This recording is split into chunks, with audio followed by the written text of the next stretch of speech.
لینے کے لیے آئے تو ہمارے یہاں سب سے پہلے کس چیز کو دیکھتے ہیں؟ مال. اس کے بعد کس کو دیکھتے ہیں؟ حسب نسب کو بھی دیکھتے ہیں، تعلیم کو دیکھتے ہیں، اور کس چیز کو دیکھتے ہیں؟ خوبصورتی کو دیکھتے ہیں. آپ کا کیا خیال ہے ان ساری چیزوں کو نہیں دیکھنا چاہیے؟ اگر کوئی یہ کہتا ہے کہ نہیں دیکھنا چاہیے پھر بھی وہ یہی کچھ دیکھے گا، ایسا نہیں ہے؟ کیونکہ یہ چیز جو ہے وہ سوسائٹی کے نارمز میں سے ہو گئی. اب ہم دیکھتے ہیں کہ رسول اللہ صلی اللہ علیہ وسلم نے جو بات کہی اس بات میں کتنی بڑی حکمت ہے. آپ صلی اللہ علیہ وسلم نے فرمایا کہ جس کے اخلاق اور دین کو تم پسند کرتے ہو تو اس سے شادی کر دو. اس کا مطلب یہ ہے کہ صاحب اخلاق سے رشتہ کرنا چاہیے. صاحب اخلاق وہ ہے جس کی پہلی صفت ہے کہ وہ اللہ تعالیٰ سے ڈرتا ہے. جو اللہ کا ڈر رکھتا ہے وہ اپنی بیوی سے خراب معاملہ کرتے ہوئے بھی اللہ سے ضرور ڈرے گا. اور جو اللہ سے نہیں ڈرتا، خدا سے بے خوفی ہے جسے، رشتہ توڑتے ہوئے اسے لمحہ نہیں لگے گا. پھر نہ انسان کا حسن کام آتا ہے، نہ مال، نہ حسب نسب، نہ تعلیم. جو بھی جس بنیاد پر شادی کی جاتی ہے ساری بنیادیں ختم ہو جاتی. آپ اس بات کو ضرور پیش نظر رکھیے کہ جب نکاح کیا جاتا ہے اس کی بنیاد کیا ہوتی ہے، اور جب نکاح ٹوٹتا ہے یعنی طلاق ہوتی ہے تو اس کی کیا بنیاد ہوتی ہے. تو کام کس کے اوپر کرنا چاہیے؟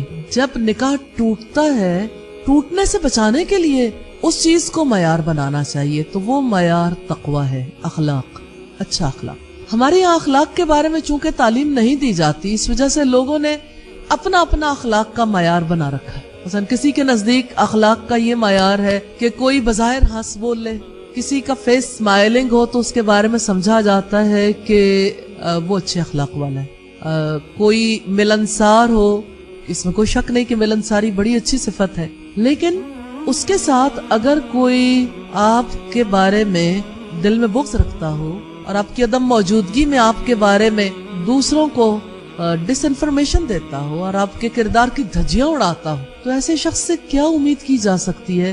زندگی تلخیوں کے سوا کیا صورت اختیار کرے گی؟ ایسے شخص کے ساتھ زندگی بتائی جا سکتی ہے کہ جو اخلاق کا اچھا نہ ہو؟ اور دیکھیں ایک شخص بڑا غصے والا ہے اور غصہ اپنے پیک پہ پہنچتا ہے، پیٹ ڈالتا ہے، اور غصے کے ساتھ ساتھ اس کی بات بھی سچی نہیں ہوتی، کبھی وعدہ بھی پورا نہیں کرتا، امانت کا بھی خیال نہیں رکھتا، اور یہ ہے کہ اسے حیا کے تقاضوں کا بھی پتہ نہیں ہے. بس مال اس کے پاس ہے، یا جمال بھی ہو، حسب نسب بھی ہو. تو مجھے یہ بتائیے، مال، جمال، حسب نسب کے ساتھ کوئی زانی کے ساتھ شادی کر دے بیٹی کی، شرابی جواری کے ساتھ کر دے، تو کیا زندگی محبتوں سے بھرپور ہو سکتی ہے؟ تو یہ جو محبت ہے دینداری کی بنیاد پر ہو سکتی. جب تک اللہ کا خوف نہ ہو کوئی بھی کسی دوسرے کے حقوق کا لحاظ نہیں کر سکتا.